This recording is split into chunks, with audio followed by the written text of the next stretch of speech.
늦어도 초등 3학년이 되면 이제 조금씩이라도 수학 선행을 시작해야겠다고 생각하시는 분들이 있습니다.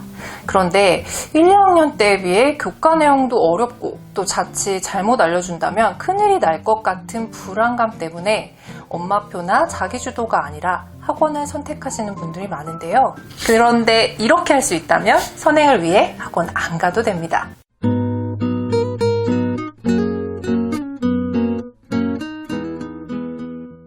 안녕하세요. 학원 안 가도 제대로 된 수학 공부를 할 수 있는 방법을 알려드리기 위해 연구하고 있는 주단쌤입니다. 그렇다고 제가 학원은 절대 안 돼. 학원 가는 것보다 안 가는 게 나아 라고 주장하는 사람은 아닙니다. 당연히 학원이 절실히 필요한 아이와 상황이 있죠. 다만 집에서 할 수 있는 부분이라면 시도해 볼 만한 방법들을 소개해 드리고 있는 거고요. 제 말처럼 한번 시도해 보시고 우리 아이랑은 안 맞는다 라는 생각이 드신다면 제가 말씀드린 이 수학 공부 방법을 학원 선택의 기준으로 삼으시면 좋을 것 같습니다. 학원 선행은 두 가지의 가장 대표적인 법칙이 있습니다. 첫 번째, 2개월 한 학기 완성 선행 진도의 법칙. 일반적으로 2, 3개월 동안 한 학기 선행을 마친다는 그런 법칙인데요. 아이들의 수준에 따라서 또 학원에서 세팅한 선행 수준의 기준에 따라서 약간씩 다를 수는 있겠지만 이 정도는 해야 특히 중고등에서 학교 시험 대비 기간 빼고 쭉쭉 선행 진도를 뺄 수 있는 기간이 나오기 때문에 많은 학원에서 기준으로 삼아 진행하고 있습니다. 두 번째, 3회 반복은 기본, 반복 선행의 법칙. 학원에서 직전 학기 선행만 하고 현행에 몰두한다. 저는 개인적으로 나쁘지 않은 그런 방식이라고 보지만 이렇게 했다가는 선행진도 쭉쭉 빼주는 학원으로 원생들을 다 빼앗겨 버리는 것이 사실 현실입니다. 그래서 중상 수준의 아이들 반은 1.5년 정도의 선행이 일반적인데요. 그런데 여기서 아이들이 1.5년 전에, 1년 반 전에 배운 선행을 잘 기억하고 있을까요? 지금 배우는 것도 이해 못하는 건 바로 잊어버리는 것이 현실인데 당연히 기억하지 못하겠죠. 그래서 빠른 선행에는 짝꿍처럼 복습이 붙어 있습니다. 아예 3회 반복 선행 계획을 세우고 처음에는 개념만, 두 번째 복습 땐 응용, 세 번째는 심화, 이렇게 교재 세팅을 마친 곳들이 대부분이죠. 계획은 아주 그럴듯합니다. 큰 틀에서 보면 에빙하우스의 망각곡선을 만족하는 것처럼 보여요. 하지만 에빙하우스의 망각곡선이라는 거는 새로운 학습 이후에 20분이 지나면 절반은 잊어버리고 1시간이 지나면 40%만 기억하고 하루가 지나면 30% 정도만 기억한다는 그런 법칙인데요. 여기에 대입을 해보면 이 3회 반복 선행은 1회 선행을 마치고 바로 2회차 선행 복습을 하는 형태가 아니기 때문에 아이들은 실제 2회차 선행 복습을 하는 시기, 그때 1회차 때 배운 내용은 기본적인 공식 외에는 거의 잊어버립니다. 그래서 또다시 새로 학습을 시켜야 해요.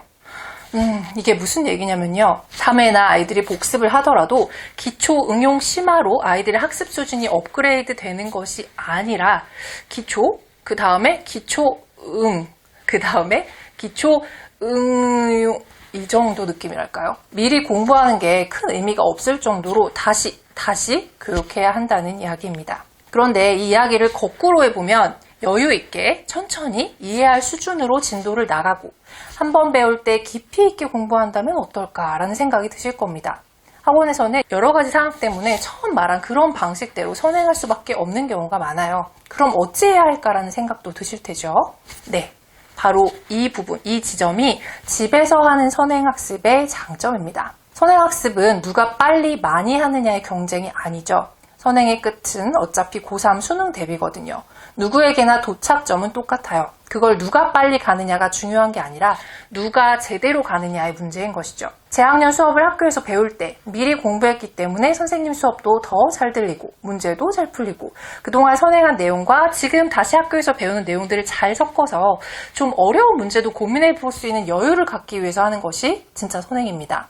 그러니 이 명확한 목적을 위해서라도 빨리 여러 번 반복하는 선행을 하며 안심하실 것이 아니라 아이의 수준에 맞는 맞춤형 진도, 또 특정 단원 학기가 조금 이해가 어렵거나 내용 자체가 어렵다면 좀 더 오래 공부해도 된다라는 식의 유연함이 꼭 필요하죠. 그런데 이런 방식은 일반 학원에서 일일이 맞춰주기에 한계가 있을 수밖에 없습니다. 그래서 저는 제대로 선행을 하려면 집 공부를 기본으로 부족한 부분만 사교육, 학원이나 인강 등의 도움을 받을 수 있는 이런 융통성을 가져주실 것을 추천합니다. 그리고 집선행의 핵심은 반복을 최소로 하는 심화입니다. 심화. 말은 쉬운데 진짜 심화에 대해서 생각해 보신 적이 있나요? 제가 지난 영상들을 통해서 수학 심화에 대해서도 여러 번 말씀드린 적이 있는데요. 심화의 진짜 의미는 최상위, 하이레벨, A급 이런 류의 소위 심화 문제집이라고 하는 그런 문제집들을 푸는 것이 아니라 우리 아이 수준보다 한두 단계 높은 수준의 문제집을 시간을 들여 충분히 고민하여 푸는 것, 그것을 말합니다. 예를 들어 우리 아이가 교과서 수준이 빠듯한 아이라면 응용 유형 문제집들이 우리 아이에게는 심화가 될 수 있는 거고요.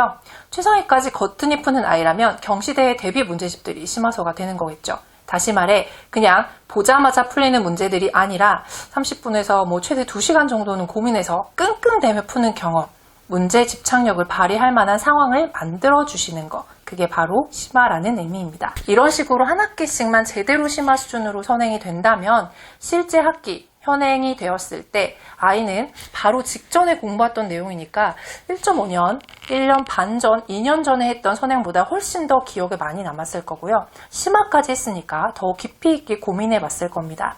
이것이 진짜 선행으로 인해 현행에 진짜 효과가 있는 바람직한 상황이라는 거죠. 그런데 간혹 그렇게만 하면 수학 공부 시간이 너무 남는다라고 걱정하시는 분들이 있으시더라고요.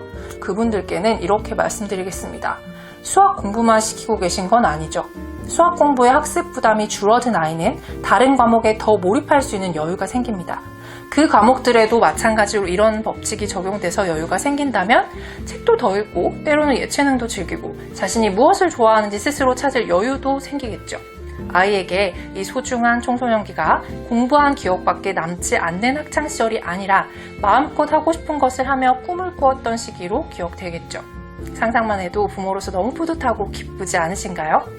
저는 수학 강사로서 수학이 중요하다는 것을 항상 강조드리고 있지만 수학으로 인해 아이들의 공부 지옥이 시작되는 모습을 너무 많이 봐왔기 때문에 드리는 솔직한 말씀입니다. 오늘은 그 부분에 대해서 한번 생각해보시는 그런 시간을 가져보셨으면 좋겠어요. 오늘은 여기까지 할게요.